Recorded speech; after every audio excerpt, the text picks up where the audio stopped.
The H-1B visa, designed to allow U.S. employers to temporarily hire foreign workers in specialized occupations, has long been a cornerstone of the American technology sector.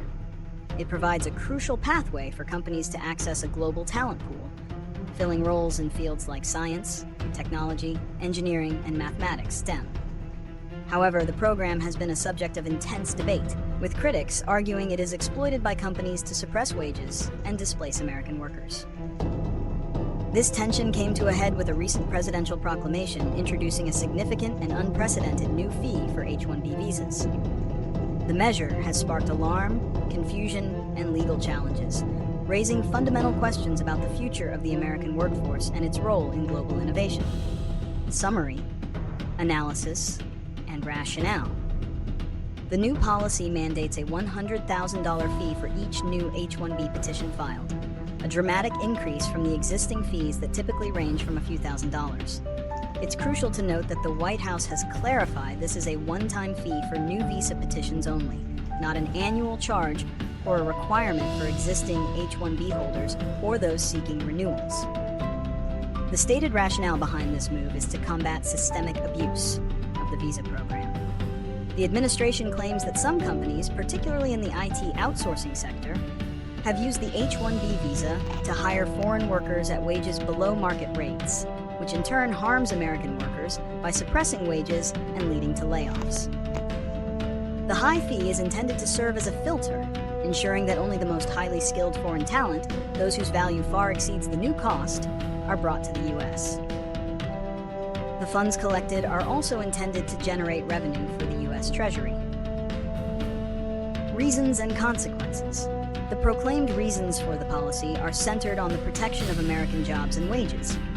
Proponents of the fee argue that the H-1B program has strayed from its original intent, becoming a tool for cheap labor rather than a means to fill genuine skill gaps.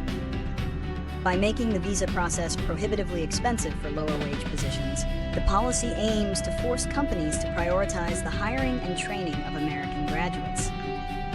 This aligns with the America First agenda, which seeks to put domestic workers at the front of the line for employment opportunities.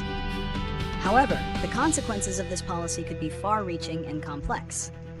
For major tech corporations like Amazon, Microsoft, and Google, while the fee is substantial, it may be a manageable cost of doing business. The real impact, however, could be felt by startups and smaller firms that rely on a handful of key foreign workers to innovate and scale. A $100,000 fee per employee could be an insurmountable barrier, stifling growth and forcing these companies to either offshore work or abandon projects altogether. For foreign professionals, particularly from countries like India, who account for the majority of H-1B visa holders, the policy creates a significant disincentive. It could lead to a brain drain, where top talent, unable to find an employer willing to shoulder the cost, chooses to work and innovate in other nations. This threatens the U.S.'s long-held position as a global leader in technology and research. Predictions and solutions.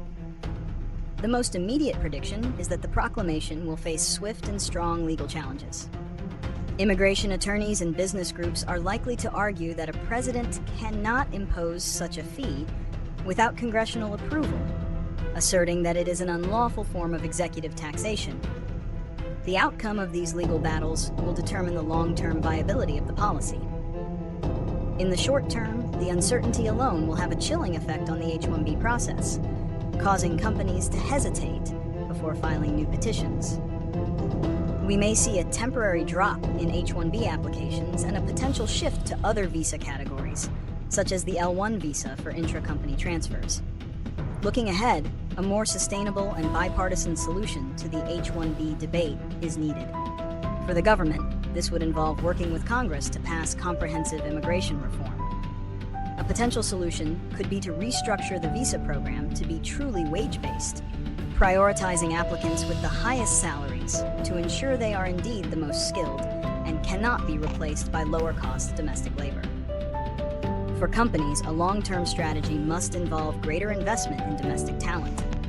This includes partnerships with universities, robust training programs, and a greater commitment to upskilling the American workforce.